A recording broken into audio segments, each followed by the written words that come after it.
Is there credible evidence that Bryan Kohberger was messaging a victim? Another Bryan appears in court for his wife's disappearance. A huge game of chicken in the Alex Murdaugh case. Ron Jeremy is not going to be standing trial. And if you are going to get arrested, have a theme song. I highly recommend that. And then finally, our dumb criminal of the day. Let's talk about it.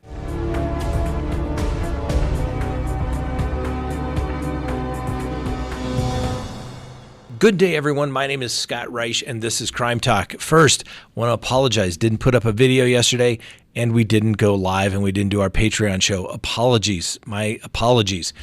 That's what happens when you travel via commercial airlines. That's right. Nothing is on time. The airports are nothing more than the bus terminal of the 80s here today. I hate it. I hate it. I hate it. And as a result of that, we were unable to make it back in time to do our live. But I will make it up to you sometime later this week. I'm not sure when, but we'll do it. Or maybe we'll go extra long next week. We'll figure something out. You know the drill. Subscribe if you haven't, like if you do, leave me a comment and hit that little bell. And remember, you can always listen to us on any of your favorite podcasting apps. Just simply type in Crime Talk. All right, let's support the people that support Crime Talk. Listen, everybody needs information. Information is power. And if somebody new is coming into your life, you need to check them out. How are you going to do that? You're going to go to a background subscription service and just hit the link below, crimetalksearch.com, and you will be able to sign up for one. And while you have the subscription, now remember, you can cancel at any time. You can do as many searches as you want. And literally the search is done while you wait, and you will have that report emailed to you within minutes. And it's going to have information that you need to know about individuals. Do they have a criminal history? Are they on one of those public registries, if you know what I'm talking about? Are they married? Are they truly divorced? Do they have judgments against them? Do they have liens against them? Things you want to know when you're going to get involved with somebody. Maybe it's your kids' friends. You just not getting that warm, fuzzy feeling about.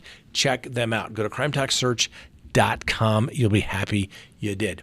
All right, let's go ahead and open the record for January 18th of 2023, and let's begin the docket. First on the docket was Bryan Kohberger messaging a victim. Well, it's now being alleged that Bryan Kohberger messaged one of the female victims weeks before the quadruple slaying, and allegedly sent more direct messages after she allegedly ignored him. Now, somebody in the police, speaking on anonymity with a magazine, said that Kohberger reached out to one of the 4 University of Idaho students over Instagram repeatedly in an attempt to get her attention. So Kohberger allegedly DM'd several times, but there was no response. So basically, it was apparently him saying, "Hey, how are you?" But he did it again and again. Unknown at the time which student Kohberger sent these Instagram messages to, or to who the investigators familiar with the case is that's talking.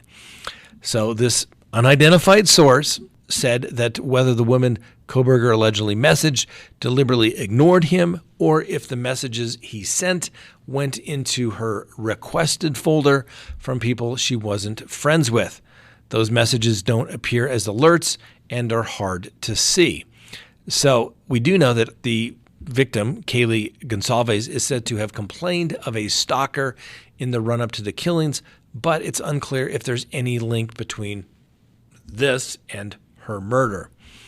Now, Mr. Kohberger has maintained his innocence in the stabbing death of Kaylee, Madison, Chapin, and Zana. We'll give him the presumption of innocence as well. But some people are starting to state that the evidence against Kohberger is beginning to pile up. We'll wait and see. But of course, since there's a gag order and nobody can make comments whatsoever, we're left to listen to anonymous sources. So I'm a firm believer that you have to take anonymous sources with some skepticism. Otherwise, why wouldn't they go on the record? If they're not willing to go on the record, it's you got to take it with a grain of salt. Now, the Instagram account in question apparently was viewed by this magazine prior to the site being taken down. Now, allegedly, Kohberger followed Mogan, Gonsalves, and Kernodle on various occasions, and apparently did not publicly interact with their accounts otherwise, according to this magazine. In these alleged messages now sent from this deleted Instagram, Kohberger appeared to be hoping to get the attention of the victim that he was targeting. The victim may have completely missed these messages. She may not have even seen them because they went into this message request, according to the source of this information. The DMs were allegedly sent in October, just weeks before the November 13th slayings. So when an Instagram user apparently doesn't follow back, attempts to send a message, it goes to a designated folder called message requests. These requests are located in a different place than the typical messages. The investigator apparently also has stated that they're still trying to determine how aware the victims were of this existence of these messages. The source also apparently said that Kohberger was definitely persistent in the message to the Idaho student, the unnamed Idaho student. Now, like I said, take this with a grain of salt, but we're putting this out there, but understand it's uncorroborated and it's from an anonymous source. You just, if they're not willing to go raise their hand and testify to in court or put their name behind it, like I said, you always have to take it with a grain of salt. Now, let's just say hypothetically that everything about this is true. So this guy sees an attractive girl at school, tries to, find her on Instagram and sends her a message, hey, how are you? Hey, how are you? Hey, how are you? What's up? Doesn't necessarily mean that he killed somebody. Well, it necessarily wouldn't. I guess the prosecution's theory would be that, well, he was so obsessed with one of these young ladies that he became so upset and enraged that he was rebuffed by his alleged advance by sending a DM. I know that's the way young people communicate these days. They don't really ever talk to anybody because it takes actual guts to go talk to somebody face to face or pick up the phone and actually speak with them versus just being a keyboard warrior. So I don't know. We're going to have to wait and see. And we're going to have to see if this gets corroborated. Now, all right, next. Well, Steve Gonsalves, the father of Kaylee Gonsalves, has shed a little more light on the 911 call placed by the roommates when they realized that something had gone terribly wrong. So we know there's been a lot of speculation about why the roommates didn't call 911 until around noon the day following the homicides. But Gonsalves gave an interview on Today, and he says, you got to remember, these two girls were so upset that when they went outside after seeing this, one passed out and the other was hyperventilating that the message wasn't clear enough for the 911 operator. Now, in the affidavit released, one of the surviving roommates said that she said a figure dressed in an all black and wearing a mask walked towards her. She then locked herself in her room. Police have still not identified a motive for this attack, and the probable cause preliminary hearing is not set until June 26th. Now, the upcoming preliminary hearing, where both sides can, in theory, present evidence, but it's going to be a discovery tool for the defense, and the prosecution is going to have to lay out their case to establish probable cause. Understand, at this point, the detective could literally get up and regurgitate what he put in his affidavit for the arrest warrant, and probable cause would be found. Probable cause is simply would a reasonable person believe that a crime was committed and that Mr. Kohberger committed it.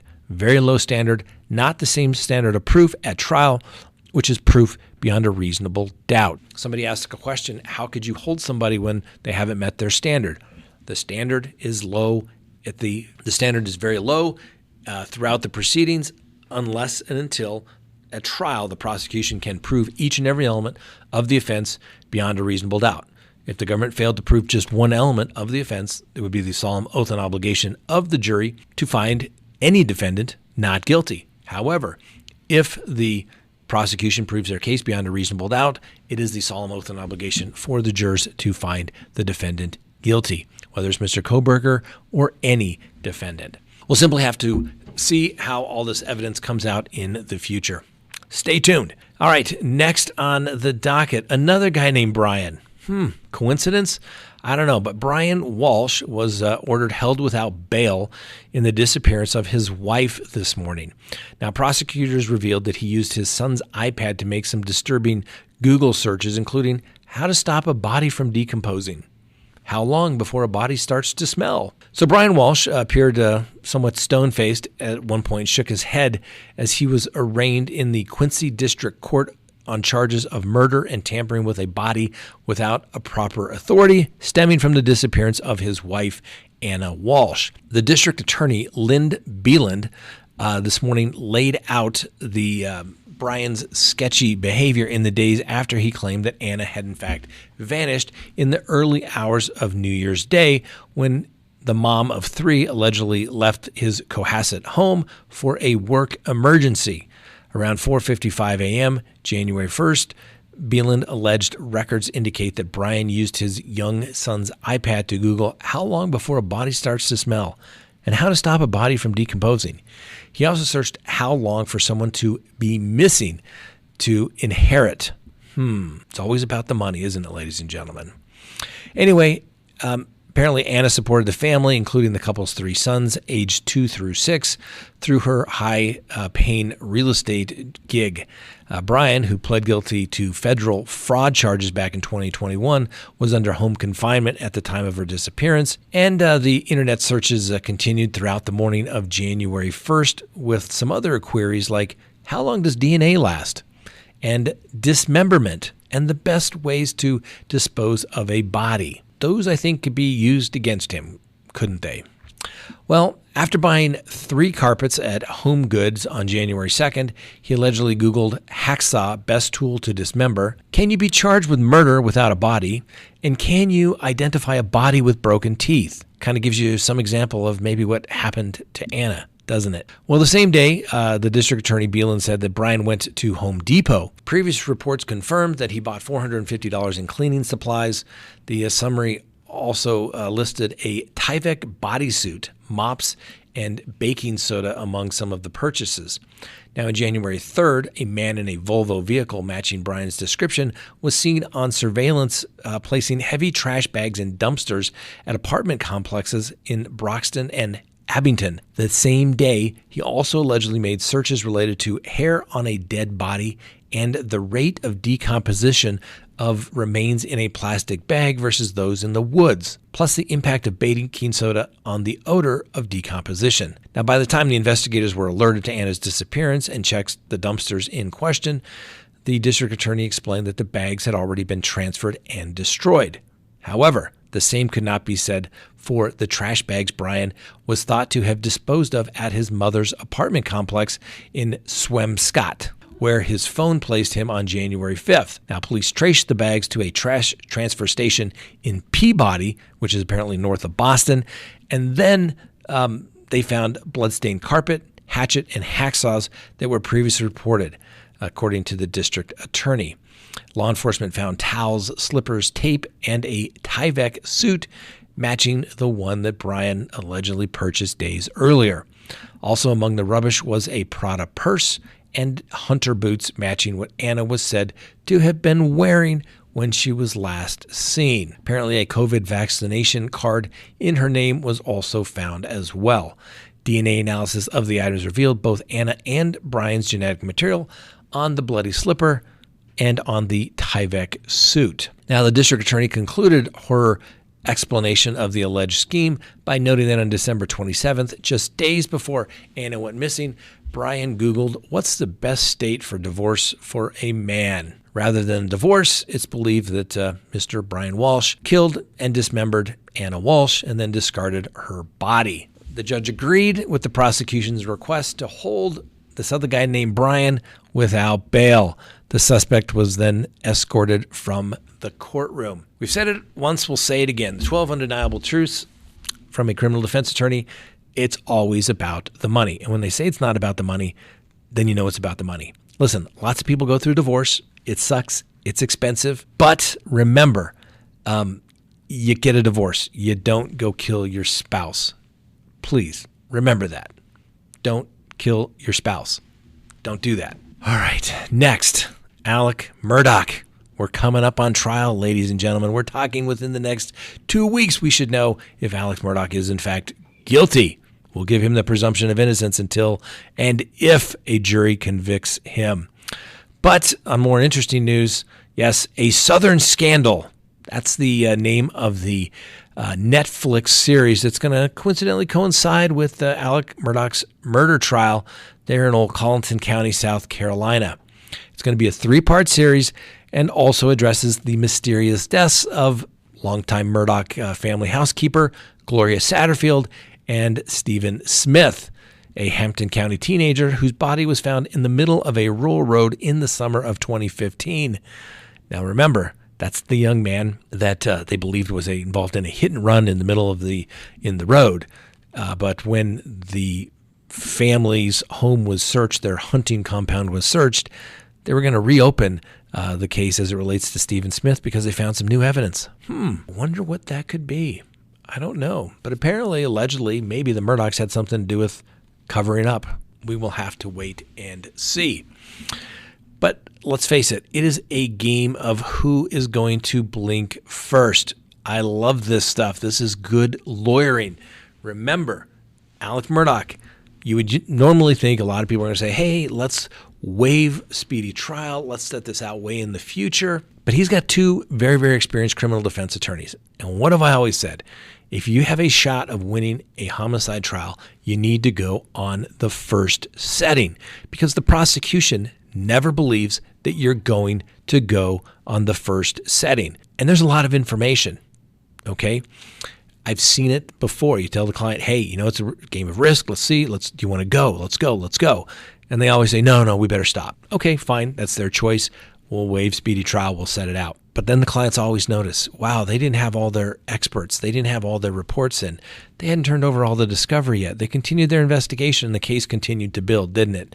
Yes, it did. The government, the prosecution, ladies and gentlemen, is like a huge steamroller. The kinds that you see out there laying asphalt in the street. They start off real slow, but once the government gets rolling against you, you don't want to step in front of it. It's just going to be ugly. So we'll see if the defense says, hey, we need a little more time, or even if the prosecution says we're not ready. All right, Ron Jeremy. That's right. Everybody's heard of Ron Jeremy. Well, he's been charged with lots of bad things to young girls and women over the last 20 some odd years. I'm sure there'd probably be more if they went back even farther. But he's been declared mentally incompetent to stand trial for all those sexual assault charges involving an alleged 21 women. Why has he been found unable and unfit to stand trial? He has dementia. I mean, remember, Ron Jeremy is now 69 years old. He pled not guilty back in August of 2021 to more than 30 counts of assault, and he's been held in pre-sentence confinement custody since June of 2020. And the Los Angeles Superior Court, the judge there, a guy by the name of Ronald Harris, says the actor suffered from incurable neurocognitive decline after medical reports said he has dementia, he's incoherent, and suffers from hearing loss.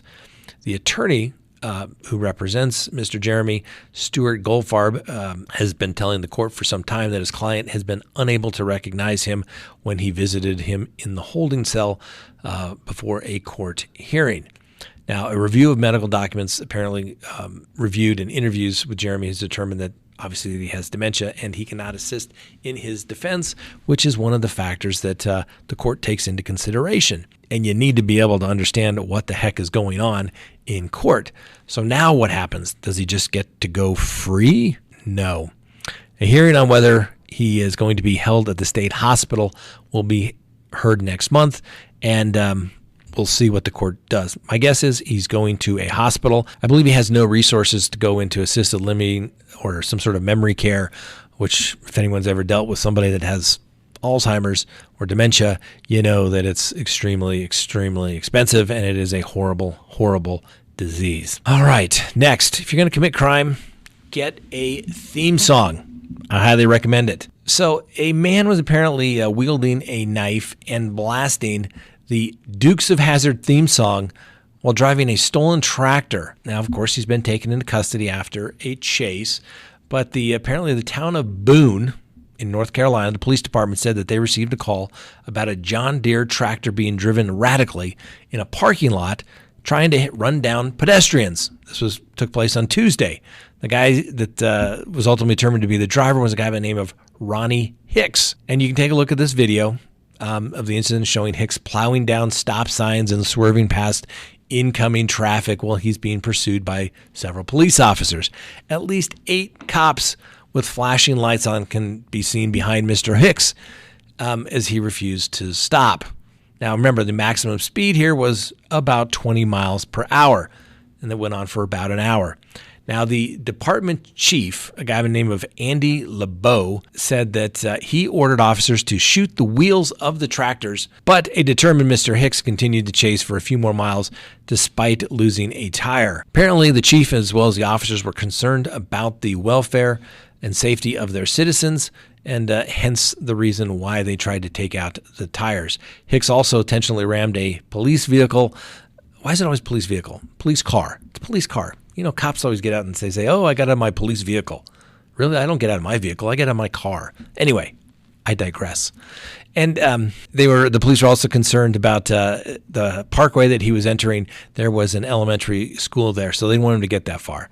So when the tractor was isolated in an area, one of the officers shot the tires of the tractor since the spike strips were apparently ineffective. Now, no one knows exactly why Mr. Hicks went on the eluding spree that he did or why he was playing the theme song from obviously the popular TV show from many, many decades ago, which is somewhat synonymous with police pursuits and going fast and jumping over hills, I guess. But anyway, this didn't exactly take place. So Hicks turned onto a piece of private property where he ran on a road. Hicks then jumped out of the tractor and was wielding a knife.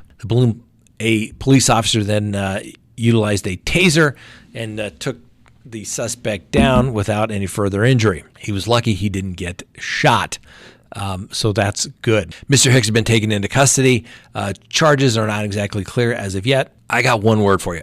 Eluding. Eluding is when you know the police are behind you and you keep going. That's it. Eluding. Maybe assault on a peace officer, resisting on all the other stuff when he gets done. Not to mention all the numerous traffic violations, right? You got to have traffic violations thrown in there as well. But I tell you, if there is one charge, other than maybe burglary, for a first-time offender to go to prison on, it's eluding. It is so dangerous when people are out there at high rates of speed, driving, weaving in and out of traffic. Seriously dangerous. People get killed. Most judges that I know will send you to prison for eluding and burglaries. You don't go breaking into other people's homes. Thank goodness he didn't do that. And then finally today, our dumb criminal of the day. Our dumb criminal attempted to grab then smash a evidence property bag to, I guess, hope to eliminate the drug paraphernalia. Problem is she did it right in front of the police. Please meet Abby Louise Davis. That's right. She apparently showed up at a Publix with a fellow patron, and the employees kept an eye on her because she was in the store for 4 hours, where she was allegedly eating sandwiches and other items and not paying for them. At some point, though, the police were called and they made contact with our dumb criminal of the day. The authorities were finally contacted when they believed that she was stealing some vitamins. Eat the food, but don't steal the vitamins. Anyway, when the Cape Coral police arrived and they were conducting their interview, they also conducted a pat-down search of Davis's bag, and they didn't discover any stolen goods. One would argue the search would end there. However, during the interrogation, officers noted something inside of her bag. That's right, a glass pipe, commonly referred to as a crack pipe. Now, the officers would obtain this evidence. They seized it, and they later tested that there was residue for fentanyl on the pipe. The pipe was placed in an evidence bag, and then Ms. Davis was handcuffed. Davis, while still detained, launched herself off of the pavement, snatched the evidence bag. She then hurled it towards the ground before jumping and smashing the glass device into fragments. As Miss Davis did not know, but the officer explained to her, it didn't matter whether the pipe was intact or in pieces. The evidence was there, and the officer could testify to that. Needless to say, Miss Davis was arrested and transferred to the Lee County Jail. She faces charges of larceny, possession of drug paraphernalia, and, of course, resisting an officer. I would throw in there maybe tampering with evidence. I would throw that in there as well. Just saying. Anyway, Miss Davis, you are a dumb criminal of the day. Congratulations. All right. Hope you enjoyed the show today. And if you haven't noticed, we're kind of trying out a new set. Let me know what you think. You always have to keep improving. And that's what we're trying to do, to bring you the best show that we possibly can. Have a wonderful day, not just a great day, and we'll see you next time on Crime Talk.